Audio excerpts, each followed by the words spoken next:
Muy buenos días, tardes o noches, donde quiera que se encuentren, este 22 de mayo de 2022. Hoy tenemos otra sesión compartida de distintas asociaciones hispanistas y vamos a hacer primero presentación de las asociaciones. El doctor Jesús Medina, investigador titular de la Universidad de Guadalajara y miembro del Consejo General Universitario, ha sido coordinador de extensión universitaria y jefe de Departamento de Turismo y Cultura, por si también quisiera también comentarnos, dedicar unas palabras en este inicio de la jornada de hoy.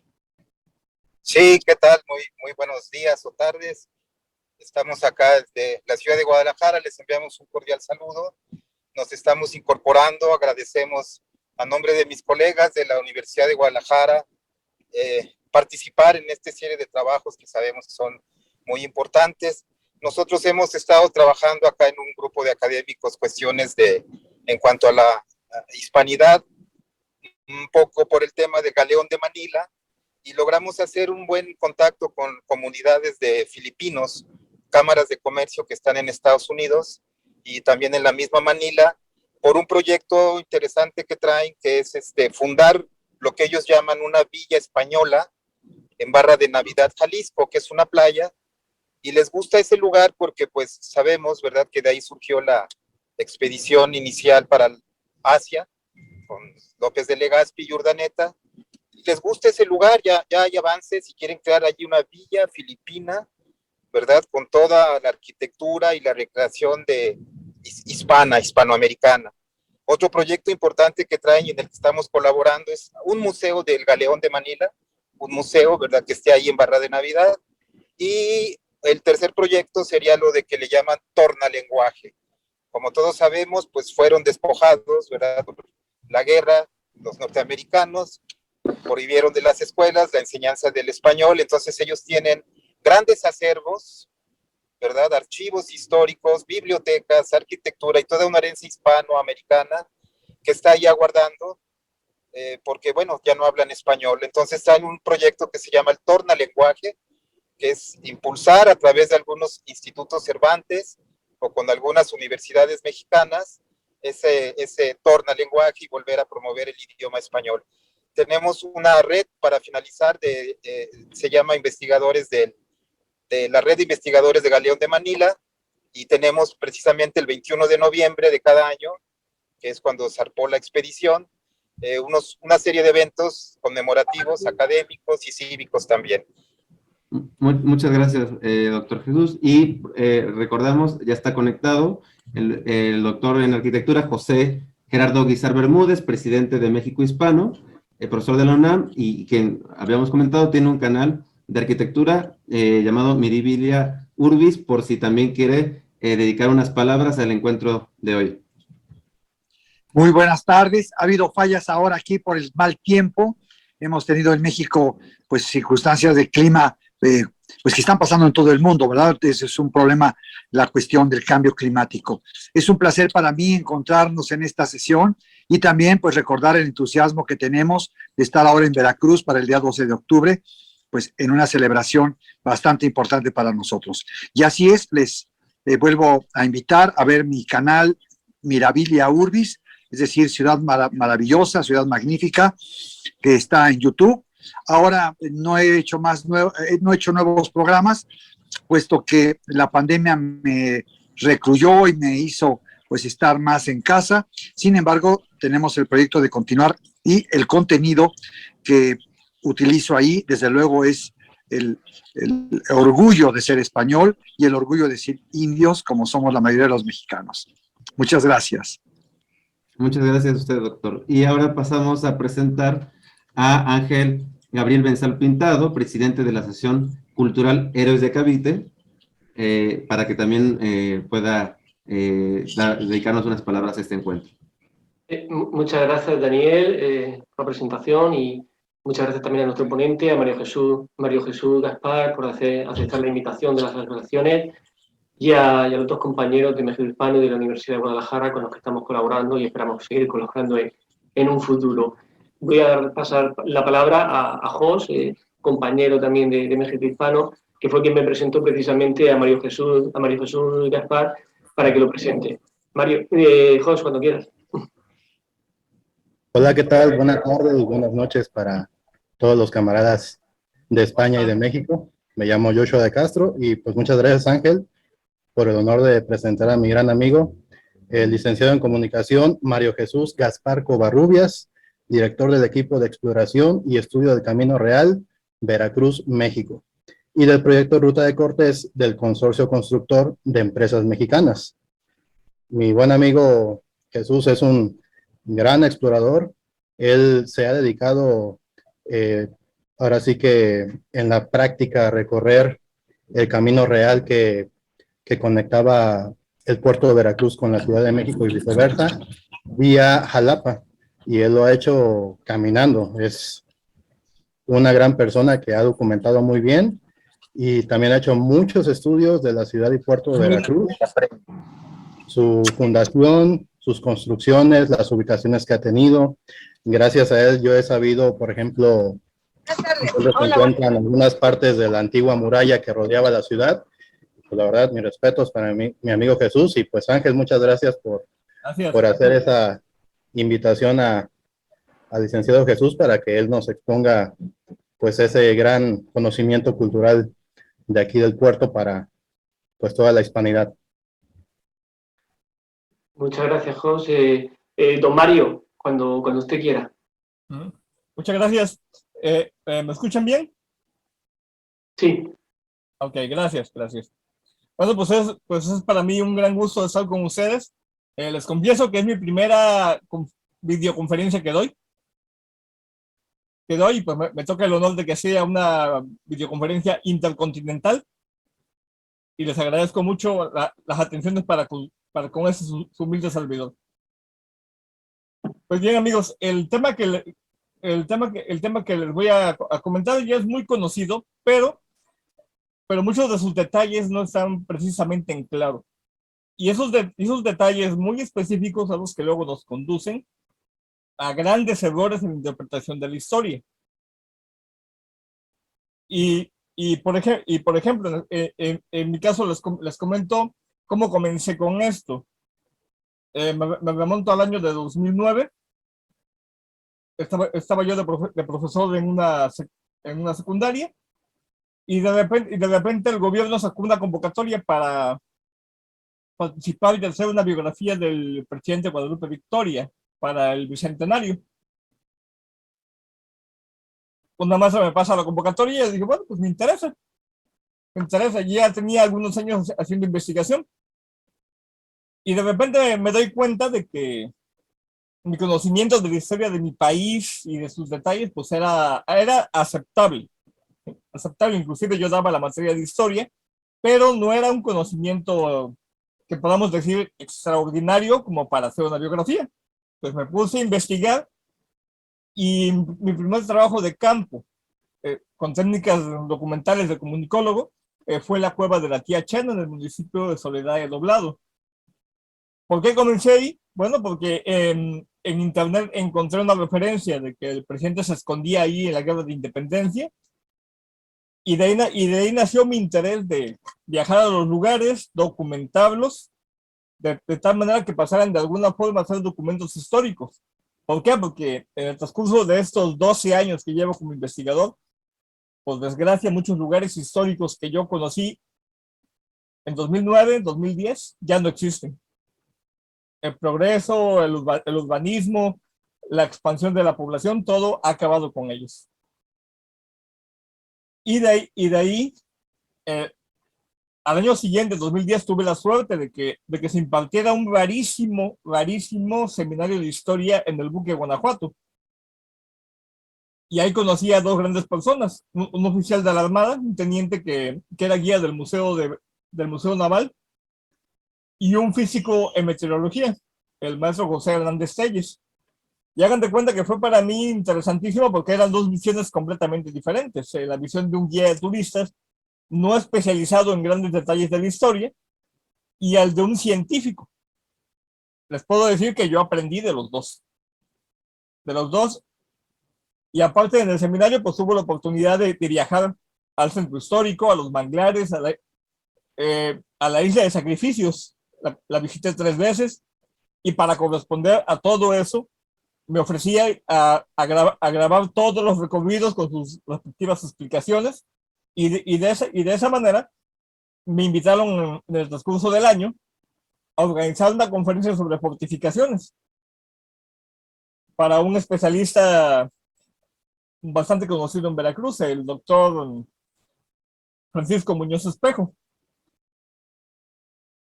La conferencia fue un éxito, nos dejó un documento muy bien nutrido, y me llamó la atención la lista de fortificaciones españolas que están en el estado de Veracruz. Y pues yo me propuse visitarlas todas, documentarlas, y así estuve desde 2010 hasta 2012. En ese año conocí a un arquitecto restaurador que le gusta observar aves, y él me dio el consejo de que, además de las técnicas tradicionales de ciencias de la comunicación, que es fotografía, video, que también me aplicara yo a la topografía, que hiciera mediciones, y que en la medida de lo posible, a veces hiciera alguna excavación, no buscando tesoros, sino buscando que el sitio, el vestigio, pudiese ser documentado lo mejor posible. Ya después de ahí, coincidió que en 2012 un grupo de vecinos de la colonia Playa Linda me buscan para pedirme que les ayudara para rescatar su tramo de la calle Camino Real. Y ellos, para meterle presión al municipio, porque querían servicios y componer algunas anomalías, le metieron la parte histórica. El municipio ni caso les hacía, porque ya tenían años insistiendo. A partir de ese momento, pues yo dije, bueno, si están interesados en la parte histórica, pues acompáñenme. Les di algunos recorridos por algunos tramos del Camino Real entre Rinconada y Puente Nacional, y nos tocó la oportunidad de encontrar en un rancho un muro de contención del Camino Real completamente intacto, en el sentido de que no tenía ninguna modificación moderna. Pues bien, invité a los compañeros y dije, ¿saben qué? Aquí los rancheros están de acuerdo conmigo en que hay que preservarlo, porque había gente que lo quería destruir.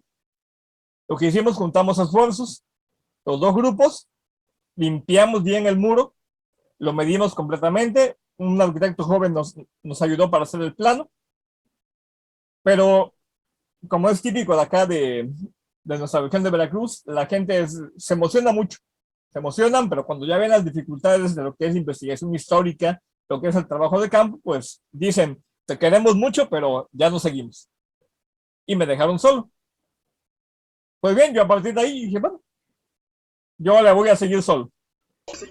Y ya lo que fue a partir de 2013 hasta 2016, tuve la fortuna que mi trabajo, gracias a la difusión que hacía yo en Facebook, que a muchos académicos no les parecía bien, pues tuvo eco en el municipio de Paso de Ovejas, y un grupo de amigos me acompañaba para hacer las mediciones, los levantamientos, y compartiendo parte de esa información, se fue despertando un gran interés en los demás municipios entre Veracruz y Perote. Luego de 2015 a 2016, recorrí el Camino Real de Jalapa a Perote. En 2016 se formó el actual equipo de exploración y estudio del Camino Real Veracruz, México, del cual soy fundador y director. Y comenzamos el día 21 de agosto de 2016. Nuestro primer trabajo fue el rescate del puente colonial del arroyo del Río Medio, porque estaba totalmente lleno de monte, estaba descuidado, abandonado. Nos dedicamos 2 meses a limpiarlo completamente, lo dejamos casi como nuevo, y aprovechamos para hacer estudios también de arquitectura. Y inclusive autentificamos un grabado de 1883, donde se mostraba el puente, pero además decía que era puente del Río Medio, y el entorno cercano al puente no coincidía con las instalaciones que hay hoy en día. Encontramos un desagüe de casi a mitad del puente, y ese nos sirvió como punto de referencia, y logramos autentificar que el grabado sí corresponde a este puente. Y paralelamente, un mes después, comenzamos con el proyecto del molino de viento, que es el proyecto que estamos continuando este año, Se trata de un viejo torreón que se encuentra en la colonia Palmarreal al sur de Veracruz y constituye lo que queda del torreón es de lo que consideramos es el primer y único molino de viento con torre de mampostería que se hizo en la Nueva España. No hemos encontrado, tras 6 años de investigación, ningún otro edificio igual. Y este año queremos poner una placa explicando su historia con las evidencias que hemos hallado y que podemos decir que son irrefutables de que sí, efectivamente, hubo un molino de viento. Esos 2 trabajos, más la trayectoria que ya llevaba yo individualmente, en 2014 me otorgaron el premio de la Institución de la Superación Ciudadana por el Ayuntamiento de Veracruz a nivel individual, y en 2016 nos otorgaron el mismo premio con medalla, pero en equipo. Luego en 2017 pasamos a otra etapa. Y esa consistió en que los caminos que ya teníamos mapeados, ahora los íbamos a recorrer a pie, como senderistas, íbamos a documentarlos otra vez, pero esta vez en un solo viaje, en un solo conjunto de información. Y en diciembre de ese año, ahora sí, con un mínimo de experiencia, salimos 11 personas desde Veracruz, el 9 de diciembre, y llegamos hasta Perote el día 23, solamente 2 personas. Todos los demás se fueron quedando en el camino, pero fue una maravillosa experiencia. Y siguiendo con el espíritu que nos hemos trazado desde el principio, ser incluyentes. Afortunadamente, lo que es en la zona de Jalapa, hay una gran comunidad senderista que le gusta todo esto y los incluimos también en ello. 2018 hicimos la expedición del Camino Real de Veracruz hasta Puente Nacional por el Sendero de la Antigua. Eso nos llevamos 7 días. La primera expedición fue de 156 kilómetros, esta fue de 50. Y en 2018 nos fuimos preparando para los 500 años de la llegada de Cortés. Yo me preparé desde 2015. Fui preparando la investigación para que fuera una ruta lo más fiel posible. Después que se hizo la expedición consiguiente, encontré que mucho de lo que yo había previsto e investigado coincidía con el criterio de arqueólogos, con arqueólogos y historiadores. Y después, en 2019, lo que fue del mes de junio, ya una vez que pasó la emoción de la fundación de la ciudad de Veracruz, hicimos la primera ruta de Cortés. Fueron 76 kilómetros caminando durante 6 días, desde Veracruz hasta la Antigua, Zempoala y Villarrica. Calculando que fuera más o menos en los 500 años. Luego, en agosto, el día 14 de agosto, salí de Veracruz, me fui a Villarrica para darle continuidad a la segunda ruta de Cortés. Es decir, la ruta de Cortés desde Villarrica hasta Tenochtitlán. Llegué el 14 de agosto y me hice ese día de Villarrica a La Mancha, luego el día 15 de La Mancha a Zempoala, para coincidir que el día 16 de agosto, que menciona Bernal Díaz del Castillo, pudiésemos salir directamente ahora sí coincidiendo con los 500 años.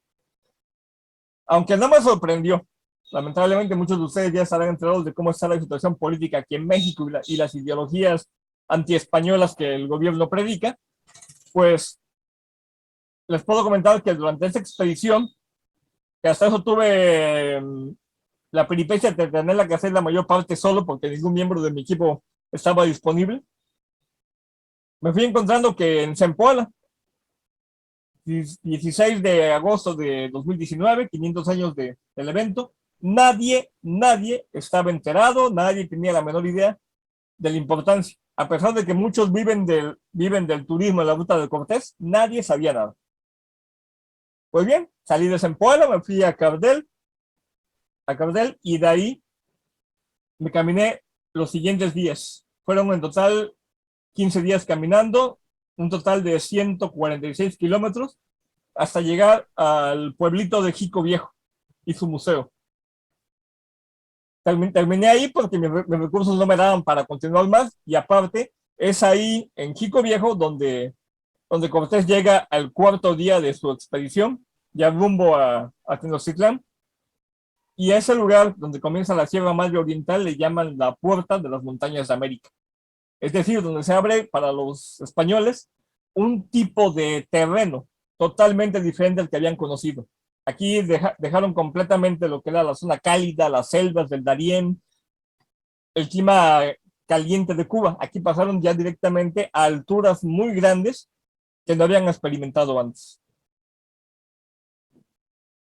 Lo que fue 2020, debido a la pandemia, solamente hicimos un tramo de 30 kilómetros en diciembre, de Puente Nacional al Paso San Juan, y el año pasado, en diciembre también, hicimos ahora sí, repetimos la expedición de 2017, solo que a la inversa. Salimos de la ciudad de Perote, desde el mesón del Centenario en el Camino Real, y durante 18 días caminamos hasta la ciudad de Veracruz. Nos hicimos 214 kilómetros y nuestro punto de llegada fue la estatua del científico alemán Alexander von Humboldt. Y en esta expedición, además de visitar a los amigos, de recorrer lo que ya conocíamos, encontramos nuevos vestigios en el alcantarillado, muros de contención, puentes nuevos, calzadas, y también constatamos, comparando los datos, que ya muchas partes están siendo destruidas, aunque es propiedad federal. El gobierno está dando permiso de que propietarios se agencien del camino, y de esa manera la ruta así fluida que conocimos en 2017 ya no es posible. Ya hay muchos tramos que están cortados. Y para este año también en diciembre coincide, vamos a hacer la ruta de invasión francesa desde Jalapa hasta Perote, caminando durante 40 kilómetros en unos 4 días. Pues bien, mis estimados amigos, ya entrando en el tema es Fundación de Veracruz y la ruta de Cortés. Bien, como todos sabrán, el 18 de febrero de 1519, Cortés parte del puerto de la Trinidad en Cuba, y de esa manera comienza su viaje hacia las tierras de Mesoamérica. Y en este viaje ocurren diversas cosas que ya son también muy conocidas. En lo referente aquí a mi región, lo que es la ciudad y estado de Veracruz, Cortés llega en la noche del Jueves Santo, el 21 de abril de 1519, y desembarca al día siguiente, día 22. El punto de desembarco no lo conocemos exactamente. ¿Por qué? Porque las crónicas, Bernal Díaz del Castillo, las cartas de revelación, Francisco López de Gómara, no nos dan una referencia, nada más nos dicen frente a San Juan de Ulúa, lo cual abarca un arco de más de 7 kilómetros. Y por la parte indígena de los códices sabemos que a la región le decían Chalchihuacán o Chalchicoyecan, es decir, la región de la costa dedicada a la señora de las faldas color de jade. Le decían así por los numerosos arrecifes que a determinada hora del día le dan a las aguas un tono tornasolado. Pues bien, actualmente, tras muchos años de investigación, podemos proponer 3 sitios donde Cortés pudo haber desembarcado en Veracruz. El primero, que es el punto tradicional, se calcula que fue donde hoy es la antigua aduana marítima, hoy primera región naval, que está en pleno centro de la ciudad de Veracruz y justamente donde era el puerto y el muelle de llegada. El segundo, se ha propuesto que fue en las playas donde hoy está el Baluarte de Santiago.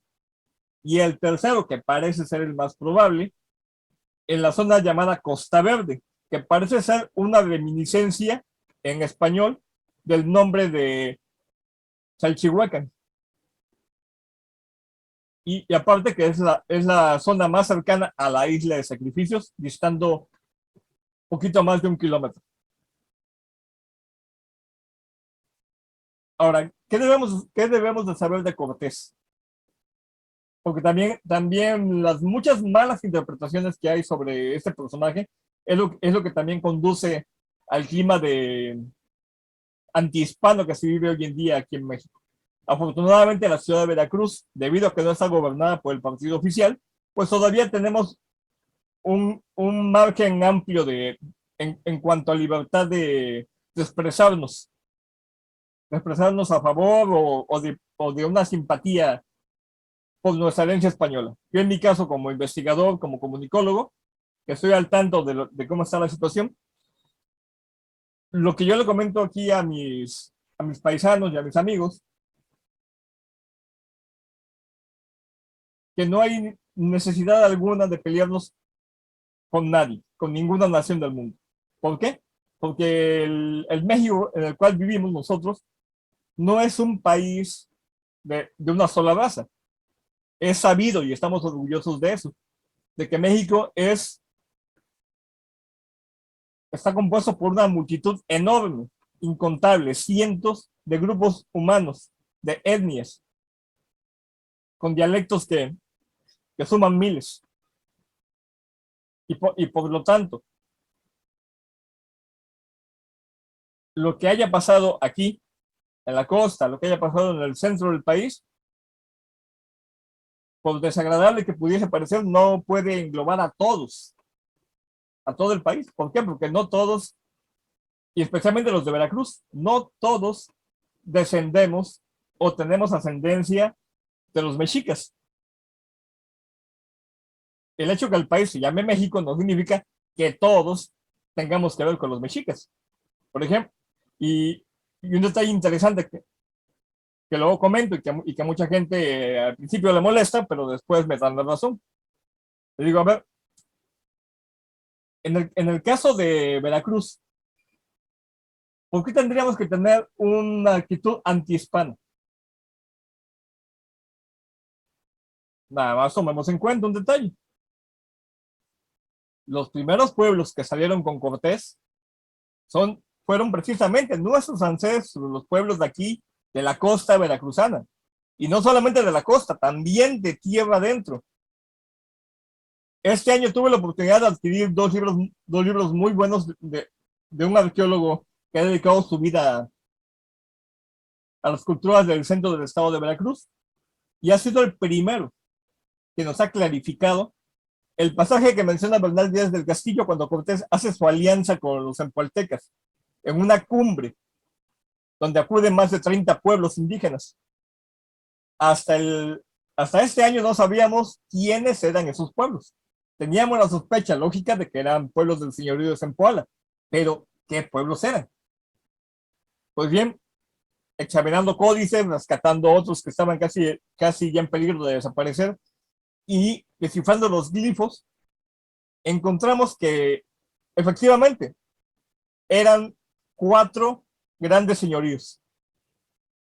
El primero, obviamente, el que convocó esta cumbre, el señorío de Zempoala, con más de 20 pueblos alrededor, entre ellos Yaguitlán y Huitzilapan.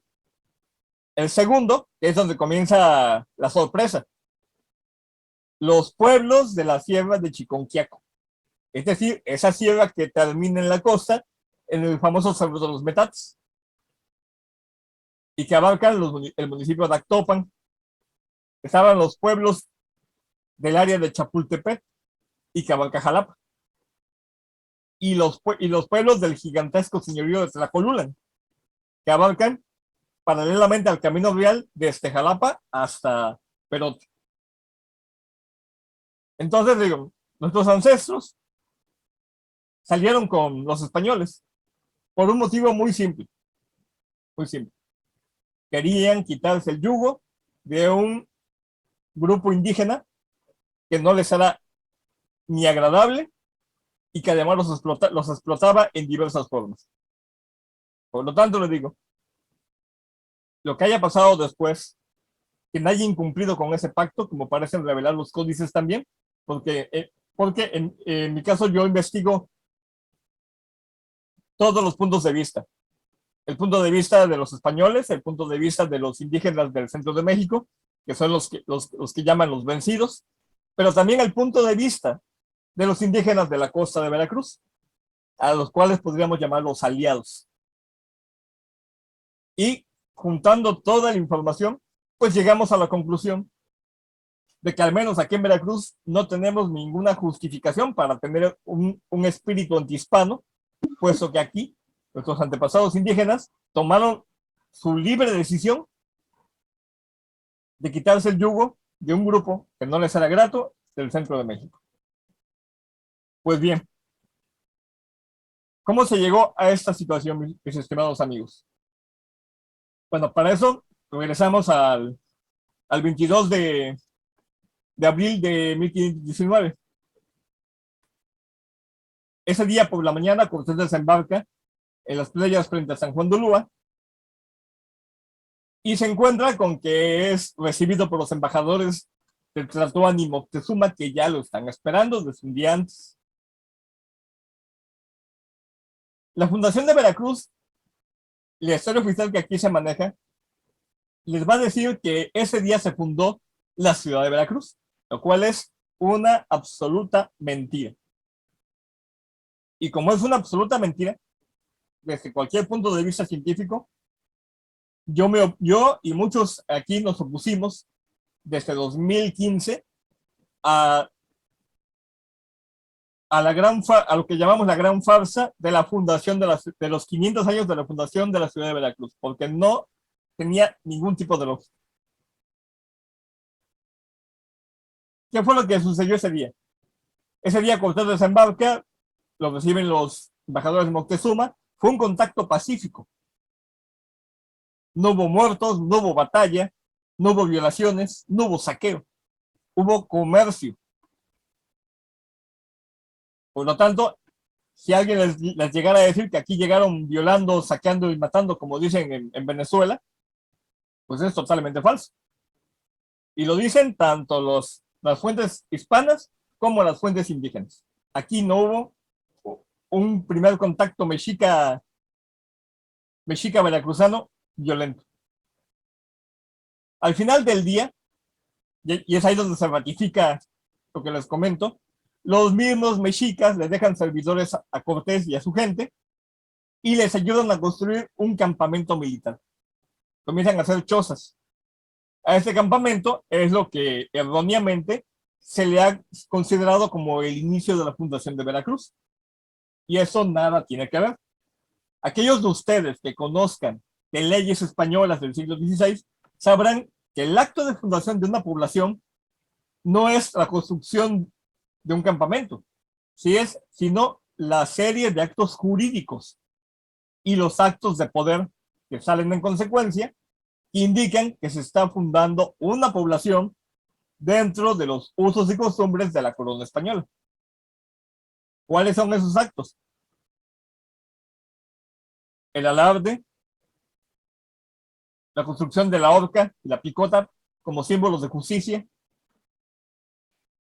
la firma de las actas de un cabildo elegido. Nada de eso ocurrió el día 22 de abril. De ahí, en los siguientes días, los indígenas de Moctezuma le siguen llevando a Cortés obsequios, porque Moctezuma pensaba, y en eso han coincidido muchos arqueólogos, pensaba que si bien Cortés no podría ser Quetzalcóatl, el antiguo dios que regresaba a recuperar sus dominios, cuando menos sí podría ser un enviado de él. Y más por la coincidencia de que Cortés llegó precisamente en el año 1 Caña y desembarcó precisamente en el día que marcaba esta tradición indígena. Algunos dicen que fue inventada después, otros dicen que no. ¿Qué más sabemos que sucedió?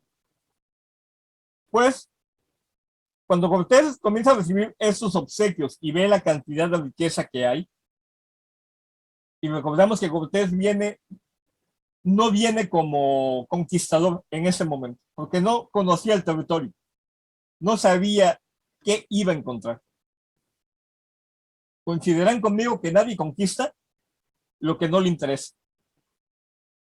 y tampoco conquista lo que no conoce. Pues bien, en ese momento tenemos un Cortés que es explorador, él está explorando, y hasta ese momento políticamente solamente conoce una fracción de cómo está organizado el territorio, porque no tiene ni un intérprete que hable plenamente la lengua de los indígenas, ni alguien que le explique quién es quién en ese entramado de poder de poblaciones. También tiene el inconveniente que él tiene aparte un problema interno con su superior inmediato, que es el teniente de gobernador Diego de Velázquez. Y por lo tanto, su legalidad al frente de su expedición es muy tenue. Porque está el conflicto de que los soldados se dividen también en dos bandos.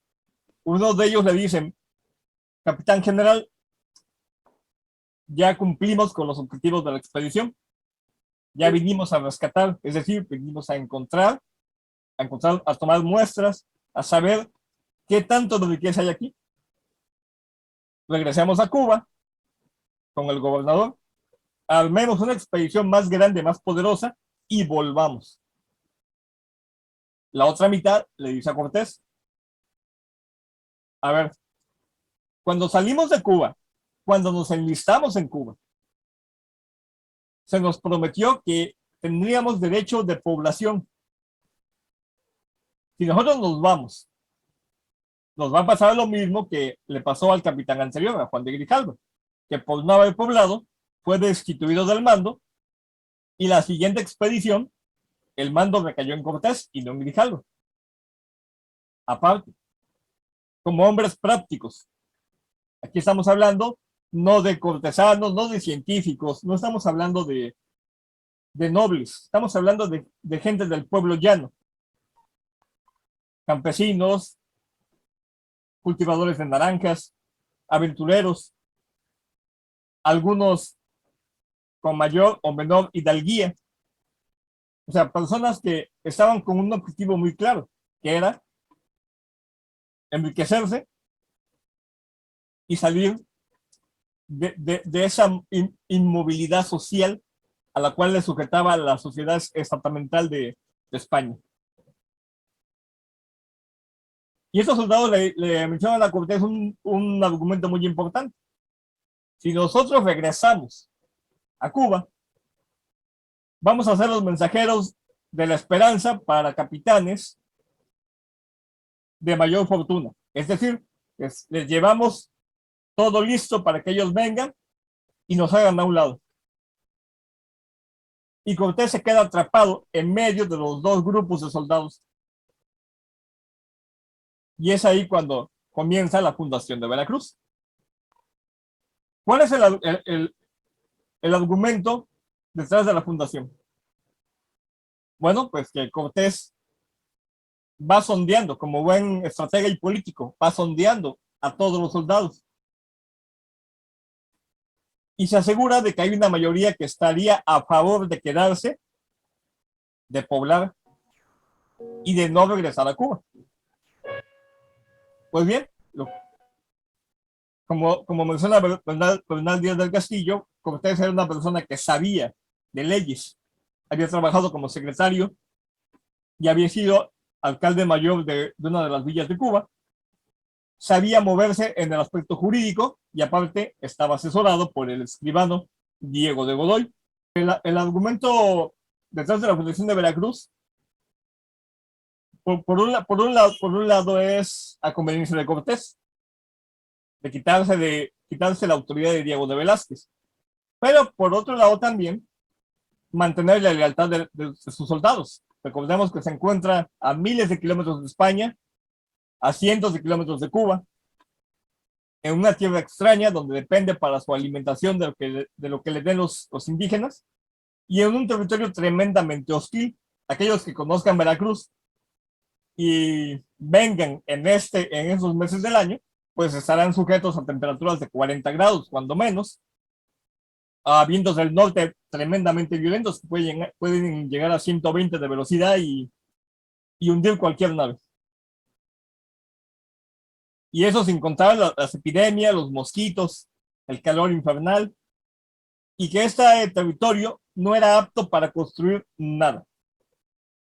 De hecho, Cortés jamás tuvo la intención de construir una ciudad aquí.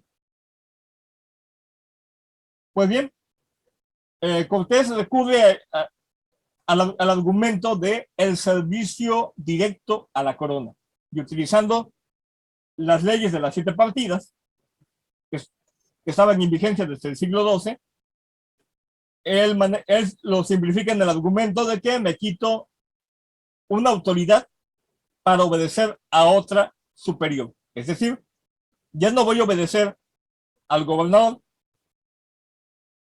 y para justificarme voy a mencionar pues que el gobernador es un poltrón, es decir, una persona que está sentado pero que no mueve una mano en lo práctico. Es un burócrata.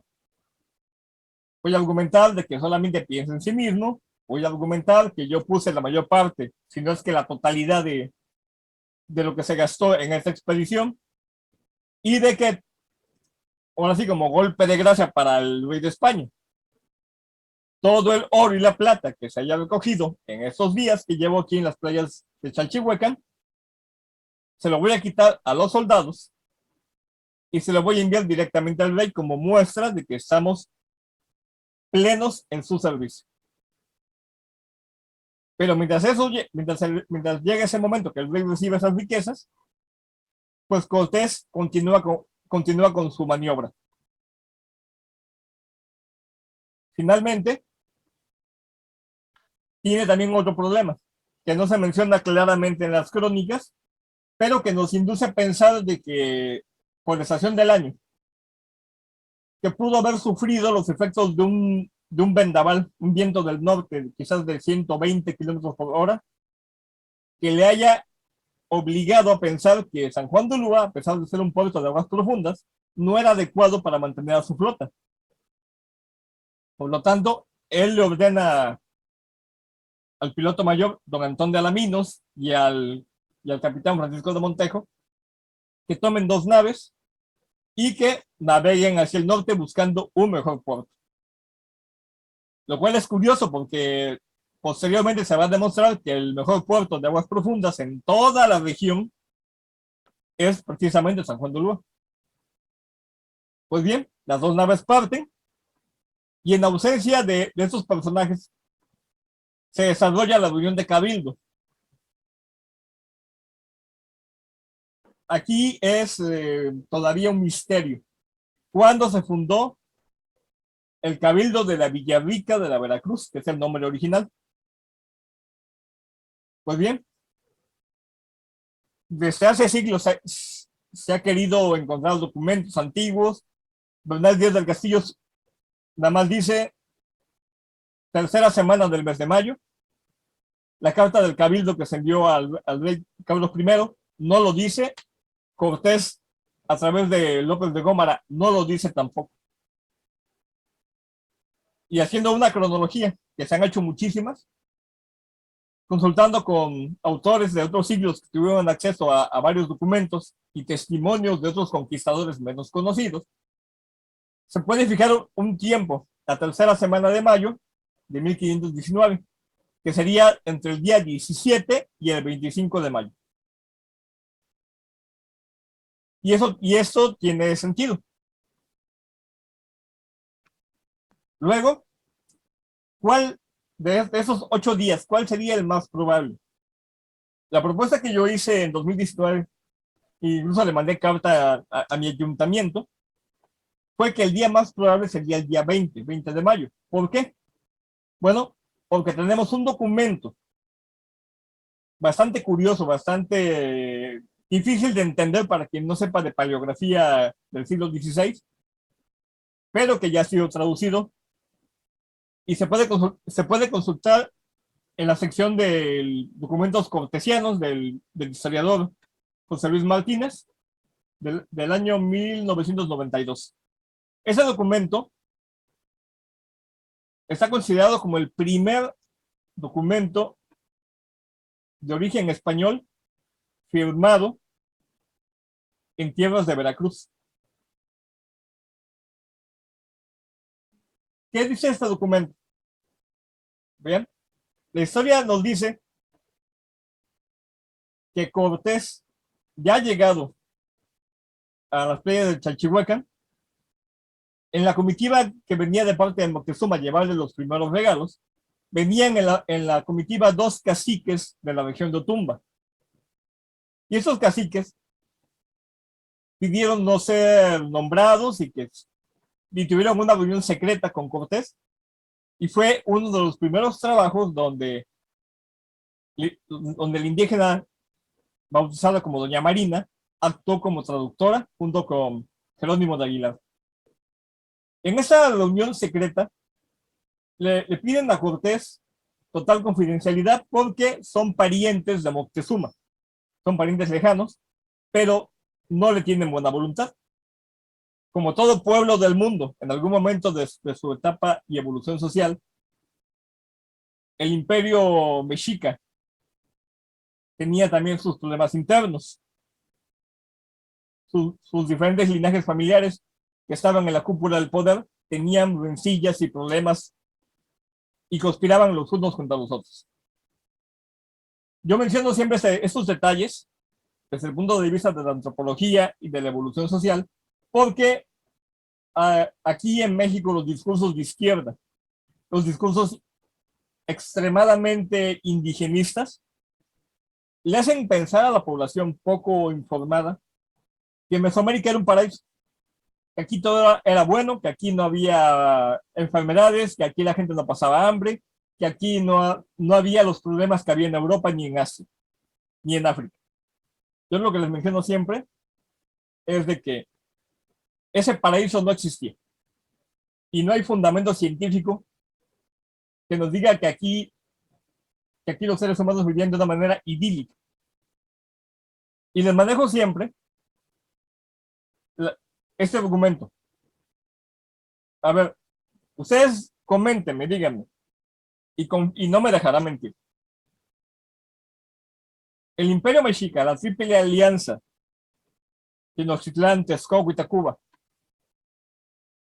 ¿tenían sacerdotes? ¿No? ¿Sí? ¿Se contestan? Sí. Bueno, ¿qué nos está indicando la existencia de sacerdotes en una sociedad? Pues de que tienen una creencia, tienen una serie de creencias, muy posiblemente una creencia en una vida en el más allá. Y los sacerdotes, como en toda sociedad, han ocupado siempre un sitio especial. ¿Tenían guerreros? Ah, claro que sí. Los caballeros águila, los caballeros jaguar, los caballeros tigres. ¿Qué nos está indicando la existencia de militares en una sociedad? Que esta sociedad necesita defensa. Y conforme se va fortaleciendo, en algún momento, van a pasar de ser los agredidos a ser los agresores. ¿Tenían doctores, médicos? Ah, claro que sí. Y hacían maravillas. ¿Qué nos está indicando esto? Que esa sociedad también padecía enfermedades. Por lo tanto, si tiene sacerdotes, si tiene gobernantes, si tiene militares, si tiene médicos, si tiene esclavos, sirvientes, pues no podemos hablar de una sociedad idílica. Estamos hablando de una sociedad humana que repite los mismos patrones de conducta, ya sea que esté en América, en Asia, en Europa o en Asia. Por lo tanto, quitando de en medio esa visión del paraíso, que nunca existió, pues tenemos la misma situación de que en el Imperio Azteca había bandos enfrentados, y uno de ellos contactó con Cortés. Esos caciques de la región de Otumba le dicen a Cortés: te vamos a entregar códices, pinturas que tienen el linaje de todos los gobernantes de Tenochtitlán, y además ciertos mapas en códices, claro está, que te van a indicar la posición de los pueblos y quién es quién en este entramado político. Aparte, son ellos precisamente los que le comentan de la leyenda de Quetzalcóatl. Y le mencionan las similitudes entre Cortés y esta divinidad. Y le comentan también, porque Cortés no lo sabía, que su expedición había llegado precisamente en el año y en el día en que se esperaba el regreso de Quetzalcóatl. Cortés, maravillado, le dice, bueno, magnífico, ¿no? ¿Pero qué me piden a cambio? Pues ellos le dicen, bueno, te pedimos a cambio de que una vez que hayas hecho justicia, y este detalle es muy importante, cómo esos primeros contactos, cómo consideraban a Cortés. No lo consideraban un invasor, no lo consideraban un violador ni un asesino, no. Lo concebían como un enviado de Quetzalcóatl o como el mismo Quetzalcóatl que venía a hacer justicia, porque no estaban contentos con la situación política en que estaban viviendo.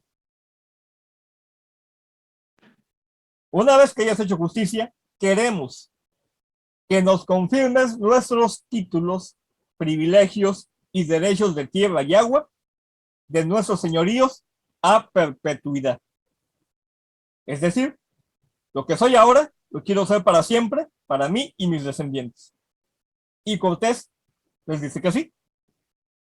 Este documento que después les voy a compartir va firmado por Cortés y en el año de 1526 es ratificado por la corona española, la cual lo hace pasar por el examen de juristas, doctores de la ley, y dicen el documento es auténtico. La copia que tenemos, porque no es el original, es una copia del siglo XVIII. Y es un verdadero laberinto en la manera en que está redactada, pero ya ha sido transcrita. Y lo que nos dice que la firma de este documento interesante fue el 20 de mayo de 1519. ¿Por qué es interesante esta fecha para la fundación de Veracruz? Porque esta concesión que Cortés le hace a los caciques de Tumba no podía hacerla legalmente, y menos ante la corona española, teniendo las facultades de capitán general, que era con lo que venía de Cuba. Para poder hacer esta concesión tenía que tener facultades de autoridad regional. Y solamente había un puesto en ese momento que les daba esa autoridad, que era el puesto de justicia o alcalde mayor. Y siendo alcalde mayor, eso nos lleva directamente a que no podía ser alcalde mayor si no estaba fundado un cabildo. Es decir, que para el 20 de mayo de 1519, si Cortés ya tenía autoridad para ese tipo de acuerdos, es porque ya era alcalde mayor y por lo tanto el cabildo de la Villarrica de la Veracruz ya estaba fundado. En base a esos razonamientos y argumentos fue que yo le propuse a mi ayuntamiento que ya dejáramos la tradición del 22 de abril porque no tiene ni pies ni cabeza. Y fue hecha a propósito en 1969, cuando se estaban festejando los 450 años de la llegada de Cortés. Como no había ninguna otra fecha tomada como cierta, se eligió que el 22 de abril fuera la fecha de fundación de la ciudad de Veracruz. Pues bien, mi ayuntamiento me dijo, no, pero es que la tradición es que son los 500 años, y la asociación que estaba llevando esos festejos desde el 2015 me lo dijeron claramente, que ellos no iban a cambiar la historia, que ellos solo querían hacer los festejos. Yo no estuve de acuerdo, ¿por qué? Porque, digo, desde 1969 hasta la fecha, son casi 50 años, ya hemos avanzado muchísimo en investigación y podemos proponer algo más veraz. Pues no quisieron. Pues bien, aparte hay otro detalle muy importante, en lo cual también yo me opuse y me gané la enemistad de muchos de mis paisanos, aunque después se les pasó el disgusto. La fecha de fundación de 1519 no es la fecha de fundación de la actual ciudad de Veracruz. es la fecha de fundación de la ciudad Villarrica de la Veracruz, que en 1525 cambió su ubicación para volverse a fundar a orillas del río Huitzilapan, cambiando de nombre. Pasó de ser Villarrica de la Veracruz a ser simplemente Veracruz. Y ustedes se preguntarán, bueno, ¿y la ciudad actual de dónde salió? Bueno, aquí la tradición maneja que hubo 4 fundaciones, lo cual es una locura, y lo cual también lo refuté. Es que la primera fundación fue el campamento militar. La segunda, cuando se hicieron los edificios en la Villarrica frente al Cerro de los Metates.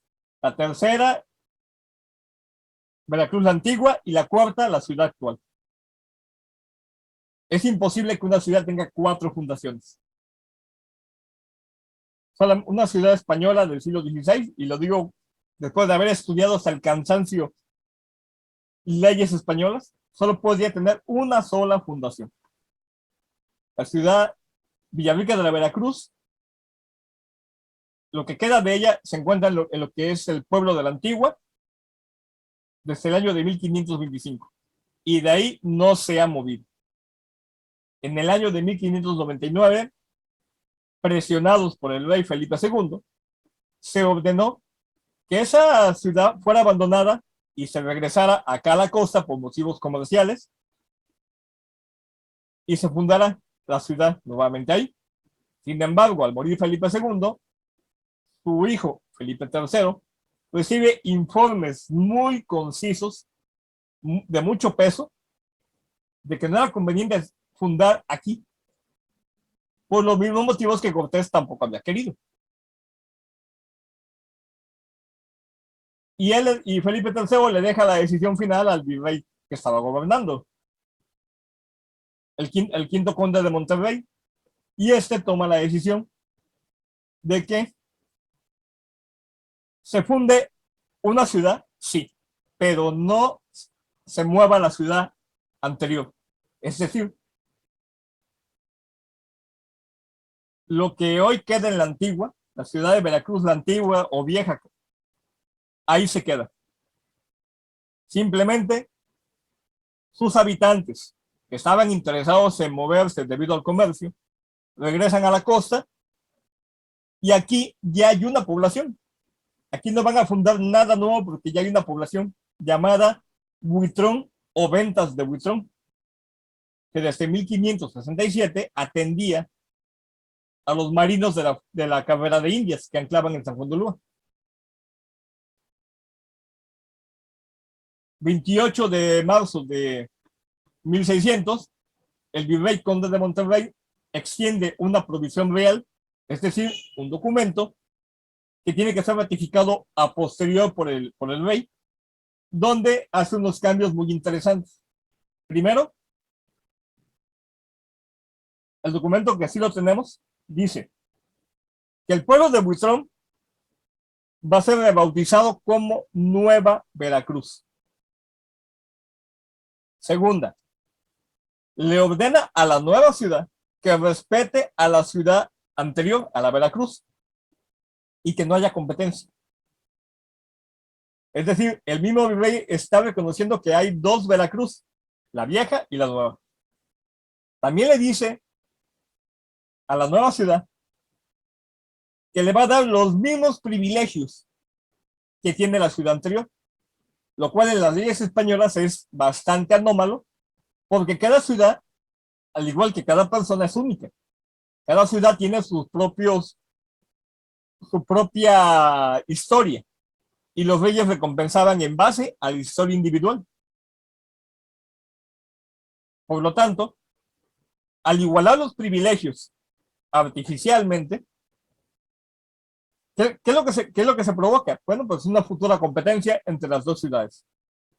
También el virrey, y aquí viene el punto crucial, por el cual yo me opuse también,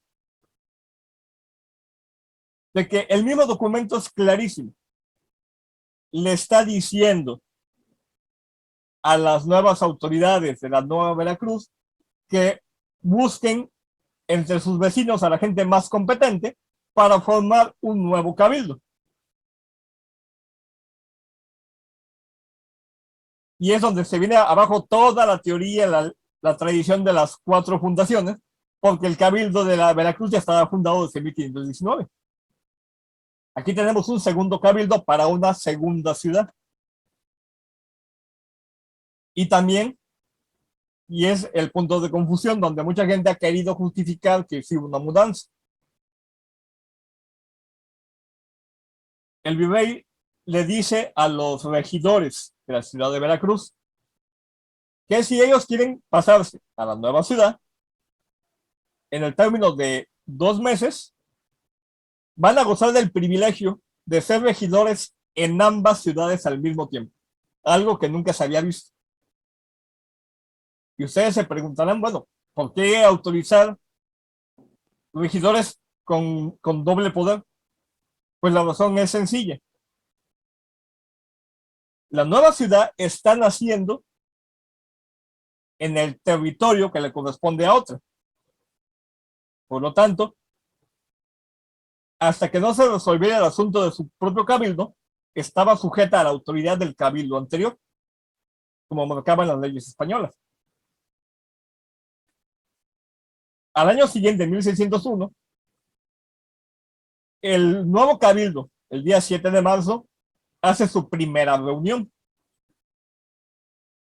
Y eso vuelve a echar abajo toda la tradición fundacional, porque la primera reunión del cabildo, fundado por Cortés, fue precisamente en mayo de 1519. Conociendo todo esto, encontramos también otras anomalías que no coinciden con la tradición. Que el nuevo cabildo de la Nueva Veracruz solo tiene regidores, no tiene alcaldes ordinarios. Y en cambio el cabildo de Cortés ya los tenía desde 1519. Y sabemos los nombres de esos alcaldes ordinarios: Francisco de Montejo y Alonso Hernández de Portocarrero. Y hay una carta donde el cabildo de Veracruz da su conformidad, sí, que la nueva ciudad elija sus propios alcaldes. Y hay un pleito legal de los dos cabildos que dura 5 años. Finalmente, en 1606, el rey autoriza que la Nueva Veracruz pueda elegir sus propios alcaldes ordinarios. Y es entonces cuando el nuevo cabildo le dice al virrey: bueno, ya el cabildo está completo, ahora danos nuestro propio territorio, de acuerdo a la real provisión que tú emitiste en 1600. Al año siguiente, 1608, en diciembre, el rey ordena que se haga la medición, y el territorio enorme que abarcaba desde Tuxpan hasta Cosamaloapan, que era la alcaldía de Veracruz, se divide en 2, tomando como frontera el arroyo del Río Grande. Las 2 ciudades quedan separadas, y el acta que refleja todos esos cambios lo dice claramente, que había representantes de los 2 cabildos. La única particularidad era que esos representantes eran las mismas personas que tenían la doble autoridad. Y finalmente, en 1609, el virrey ratifica todos esos cambios, y en 1610 hay otro documento donde nos dice que los 2 cabildos nuevamente se vuelven a pelear por los límites territoriales. Y el rey ordena que cada quien se mantenga en su jurisdicción y no den problemas. Hasta ahí tenemos claro y bien fundamentado que hay 2 ciudades, Veracruz y Nueva Veracruz. 1615 llega una real cédula que reconoce la fundación de la Nueva Veracruz, pero esta cédula asume que la Nueva Veracruz es la misma ciudad que fundó Cortés, lo cual no es cierto. Y lo dice también porque el rey ha estado recibiendo cartas del Cabildo de la Nueva Veracruz diciéndole que el Cabildo de la Veracruz ya no existe. ¿Por qué? Porque al haber emigrado la mayor parte de la población, no había suficientes españoles para comprar los puestos del ayuntamiento. Como ustedes sabrán, en el siglo XVI y XVII, los puestos de los ayuntamientos o cabildos se vendían, aunque fueran algunos de elección popular, y podían mantenerse inclusive durante toda la vida. Pues bien, al morir en la primera década del siglo XVII, los regidores que tenían la doble autoridad, el Cabildo de Veracruz queda casi desierto, pero no se extingue. Y lo que ellos le dicen al rey, dado que el Cabildo de la Veracruz no está en funciones porque no tiene miembros, la autoridad le pasa ahora al alcalde mayor hasta que nos volvamos a reunir. Pero la otra ciudad, la ciudad más joven, le dice al rey, ese cabildo ya no existe y nosotros somos sus herederos. Por lo tanto, todo lo que la ciudad hizo en 81 años nos corresponde ahora. Y el rey, queriendo congraciarse con la nueva ciudad, pues le confirma, ok, si tú lo dices, así es. Y es ahí donde surge el documento en el cual se basa la falsa tradición de la fundación de Veracruz, que no tiene 500 años de antigüedad. La ciudad actual nació el 28 de marzo de 1600 y solo tiene 422 años. Y la ciudad original, la ciudad de Veracruz o pueblo de la Antigua, ahorita en 2025 va a cumplir 500 años de fundación. Y como ven mis queridos amigos, pues esta serie de confusiones históricas que calientan la cabeza porque se repite constantemente Veracruz, Veracruz y Veracruz, las tuvimos que afrontar durante 5 años aquí. Y podemos decir que la batalla en el aspecto de las ideas y en el aspecto de rectificar la historia la ganamos. La ganamos y ahorita actualmente ya mucha gente está aceptando que efectivamente ha habido 2 Veracruz y que una va a cumplir 500 años y no es la ciudad actual. La ciudad actual tiene 81 años menos. Ahora, regresando con Cortés, ya está fundado el Cabildo. ¿Qué sigue ahora? Bueno, las 2 naves que había enviado anteriormente las envió hacia el día 1 de mayo, hacia el día 10 de mayo descubrieron un nuevo puerto. Bernal lo menciona como un puerto en fortaleza y que viene siendo la bahía de Villarrica, actual municipio de Actopan, frente al pueblo totonaco de Tlaxcala. Los 2 capitanes, Alaminos y Montejo, desembarcan y le dicen a Cortés, capitán general, ya encontramos un puerto nuevo para la flota, ya nos podemos ir de aquí. Y Montejo se entera que en ausencia lo eligieron alcalde ordinario, junto con Portocarrero. En todos esos días, Cortés ha estado hablando con Moctezuma a través de mensajeros, insistiéndole siempre que quiere ir a conocerlo.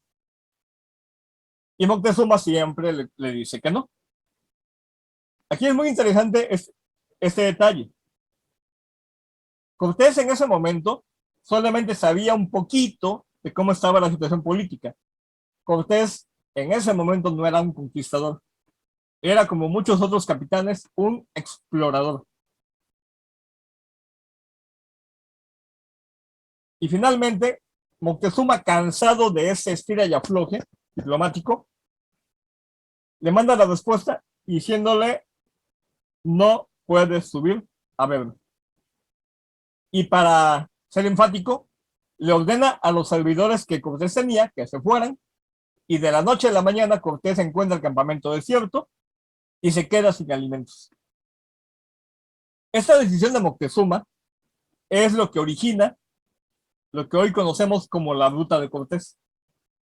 Inmediatamente que los mexicas se van, aparecen unos indígenas que tienen costumbres diferentes, que hablan un idioma diferente y que vienen con una actitud completamente diferente. Si los mexicas llegaron como embajadores y como representantes de una potencia militar, que era Tenochtitlan, los recién llegados aparecen temerosos, a riesgo de que los mexicas los descubran. Y a duras penas, utilizando el idioma náhuatl, hacen un puente lingüístico, porque hay variante regional. No es lo mismo el náhuatl que se hablaba en Yucatán, el que se hablaba en Tabasco, con el náhuatl que se hablaba en la costa de Veracruz. Y así Cortés se entera que ellos son emisarios de un cacique que proviene de la ciudad de Zempoala y que ellos han estado observando todo lo que ha pasado con los mexicas. Y se han dado cuenta que Cortés y su gente están pasando hambre y que a duras penas sobreviven pescando. Pero imagínense la pesca con unos cuantos esquifes en una costa tan difícil como la de Veracruz para dar de comer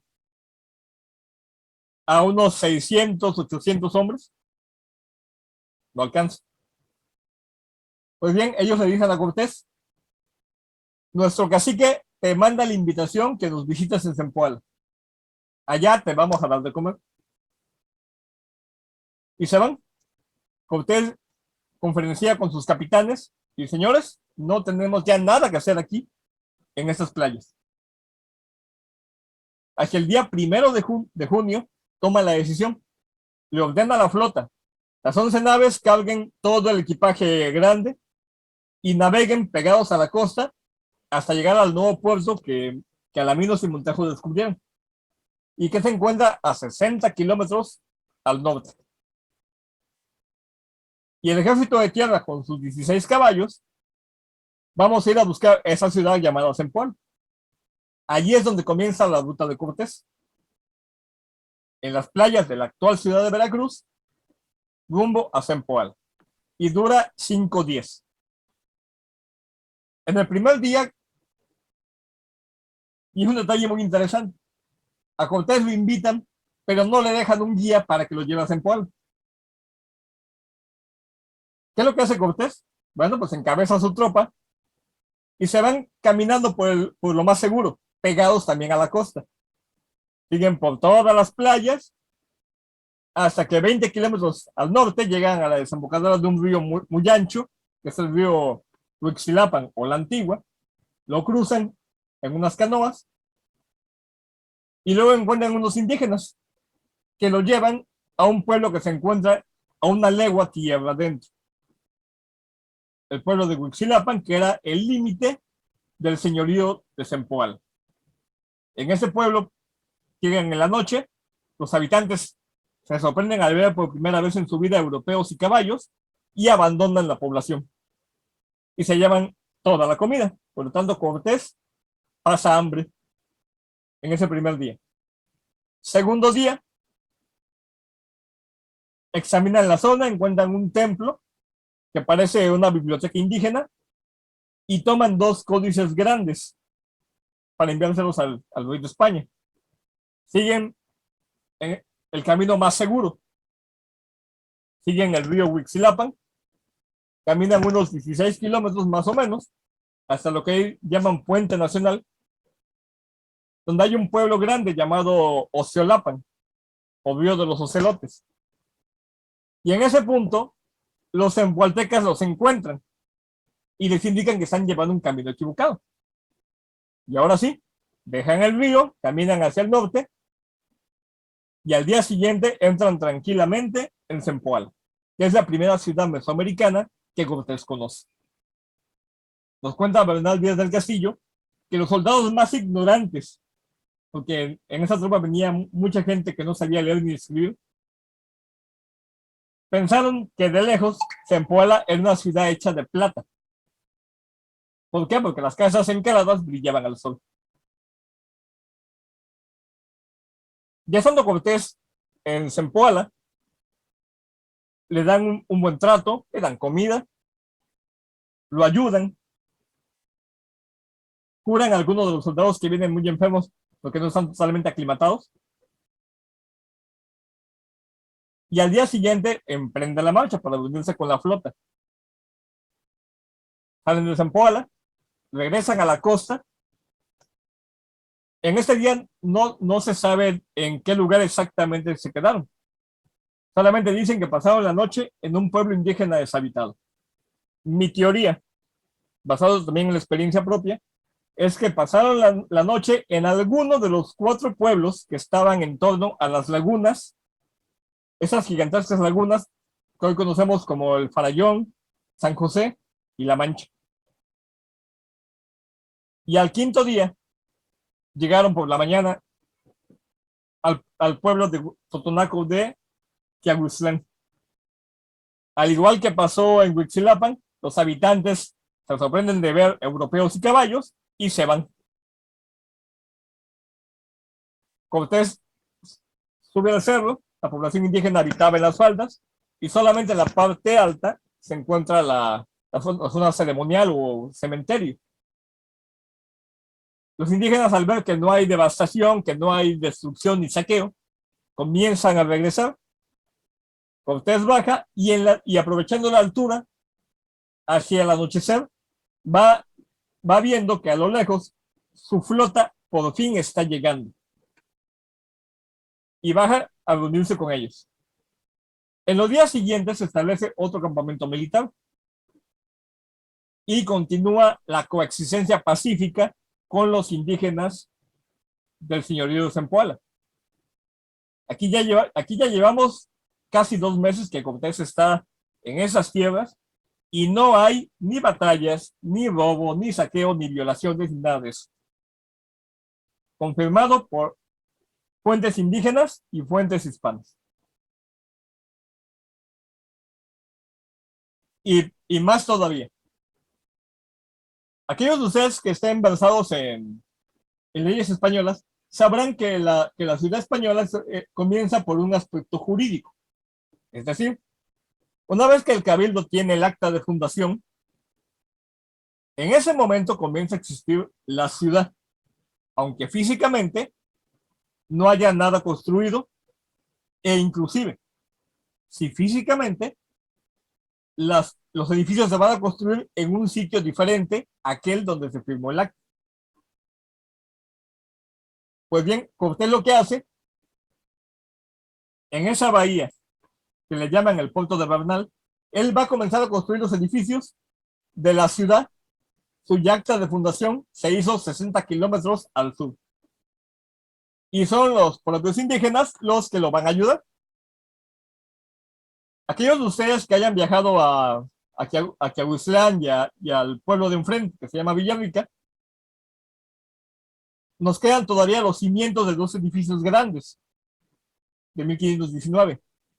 El más pequeño corresponde a las ruinas de lo que pudo haber sido la primera iglesia de la Nueva España, y más adelante, a unos 50 metros, está los cimientos de un edificio más grande que corresponde a la fortaleza de Cortés, donde pudo haber estado el asiento del cabildo.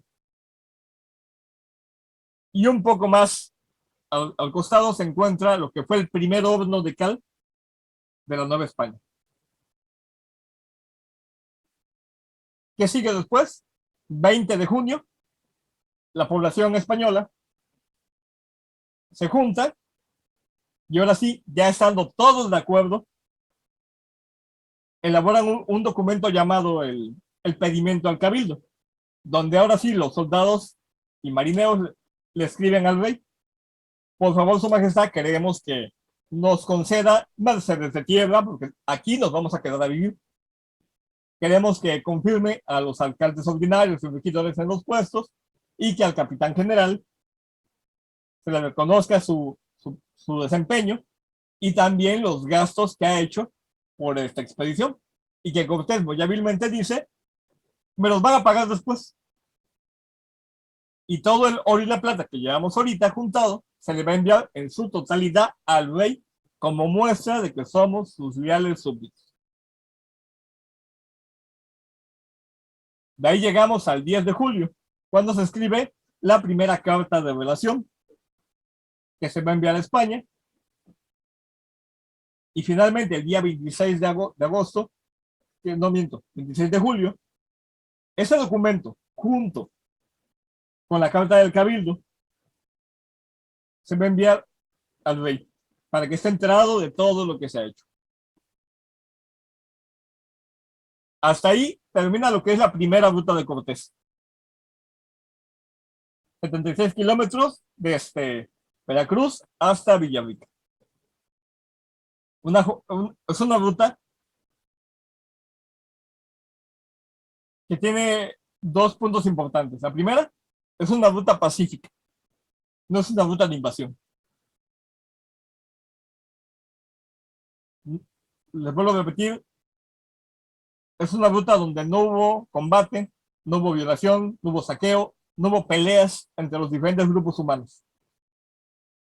Y aparte, es una ruta donde coinciden tres razas humanas. Los indígenas, que ya viven ahí, los europeos, que vienen llegando, y sus esclavos africanos. La expedición de Cortés no fue una expedición común y corriente. Es una expedición bastante curiosa. En primer lugar, porque a diferencia de las dos anteriores, la de Grijalva y la de Hernández de Córdoba, la expedición de Cortés trae veteranos. Trae mucha gente que ya está aclimatada al clima caliente, porque muchos de ellos tenían al menos hasta 10 o 12 años viviendo en América. Y estaban bastante familiarizados con la forma de ser de los indígenas. Y aparte, los que eran de raza blanca tenían una multitud de variedad de nacionalidades. La mayor parte eran andaluces, pero había aragoneses, castellanos, había algunos moros, había griegos, italianos. Es decir, toda la Europa del Renacimiento estaba representada en la expedición de Cortés. Y traían unos cuantos africanos como sirvientes. Aquí en México y en Veracruz les van a decir también que uno de los motivos por los cuales condenan a Cortés, que por la esclavitud de los negros, aunque Cortés no inició el tráfico de esclavos aquí. Y le van a echar toda la culpa a este personaje. Lo que no dicen, y muy seguramente porque no lo saben, es de que esos africanos que llegaron con Cortés, ciertamente llegaron como esclavos, pero no murieron como esclavos. En 2019, cuando se estaban preparando los festejos de los 500 años de la fundación de Veracruz, al norte en Jalapa, hay un pueblo llamado Coyolillo, habitado por afrodescendientes. Y un amigo de Jalapa me pidió que diese una conferencia para ellos, para los 500 años. Y le digo, a ver, don Luis, dígame, ¿cuál es el tema que les puede interesar a ellos? Y me dice, oye, ¿has escuchado hablar de los soldados negros de Cortés? Digo, sí. Ah, pues quiero ese tema. ¿A qué se estaba refiriendo con los soldados negros de Cortés? Cuando presenté la conferencia, allá en Coyolillo fue un shock para la población, porque están demasiado habituados al discurso de que ellos son los descendientes de las víctimas de raza negra. A tal grado que ellos dicen, nosotros somos los buenos porque descendemos de las víctimas y todos los demás, especialmente los blancos, son los malos porque descienden de los esclavistas. Cuando di mi conferencia fue para ellos un shock cuando les expliqué y les mostré los documentos y las pruebas de que esos soldados negros de Cortés no terminaron como esclavos. Muchos de ellos llegaron a ser conocidos como los conquistadores negros de la Nueva España. Es decir, en el transcurso de la aventura de Cortés, sirvieron, pasaron de ser esclavos a ser soldados, participaron en las posteriores expediciones y muchos de ellos ganaron su libertad, llegaron a tener tierras, privilegios, y lo que más les espantó en Coyolillo, que muchos de ellos llegaron a ser dueños de sus propios esclavos negros. Imagínense, un negro siendo dueño de esclavos negros.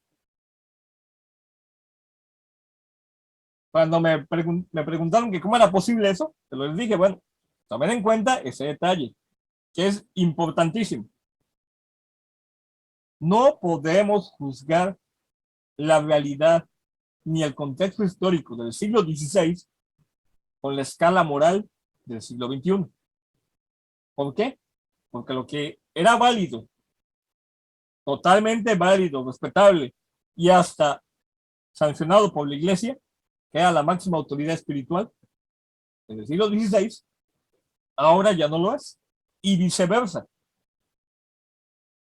Por lo tanto, te digo, ¿por qué menciono ese detalle? Porque precisamente para evitar caer en el odio que separa a las naciones por sus ideologías, por sus intereses políticos,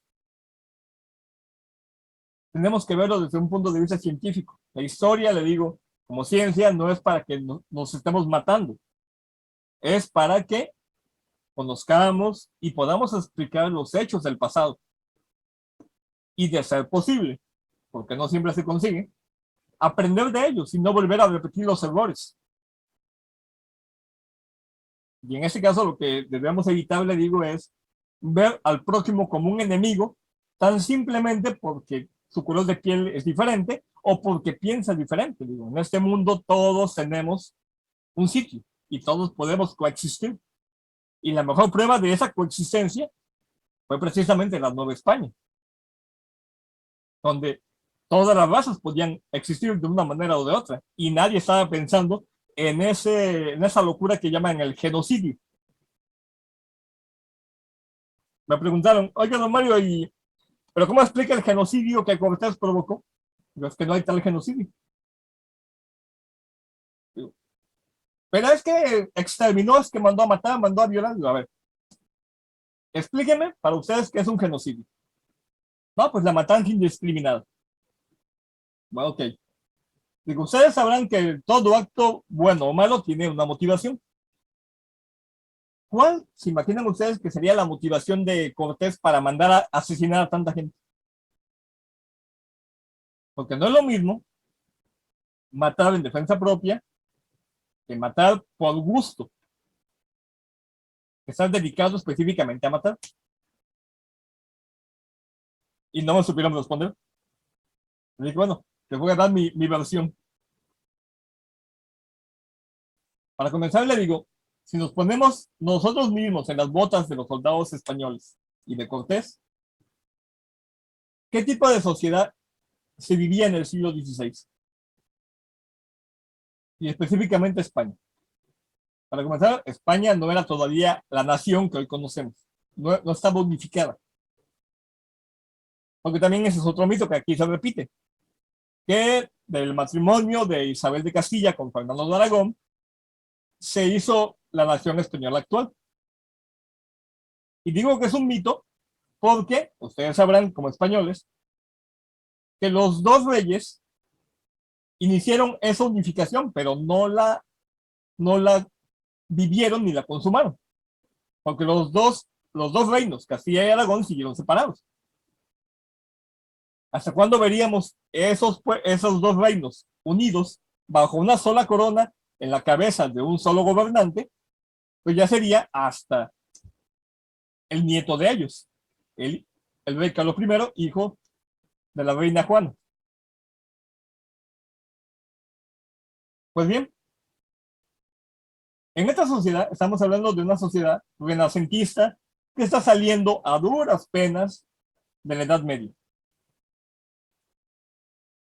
y por lo tanto tiene todavía muchas características de la Edad Media, entre ellas que la sociedad está estratificada y casi no hay movilidad social. ¿Por qué? Porque donde uno nace, ahí muere. Si uno nace campesino, salvo que pasen algunas circunstancias excepcionales, uno morirá siendo un campesino. ¿Cuáles son esas circunstancias? Los tres destinos. Si nací campesino y tengo la oportunidad de moverme, o le sirvo a la iglesia, o le sirvo al rey, o me voy por la carrera de los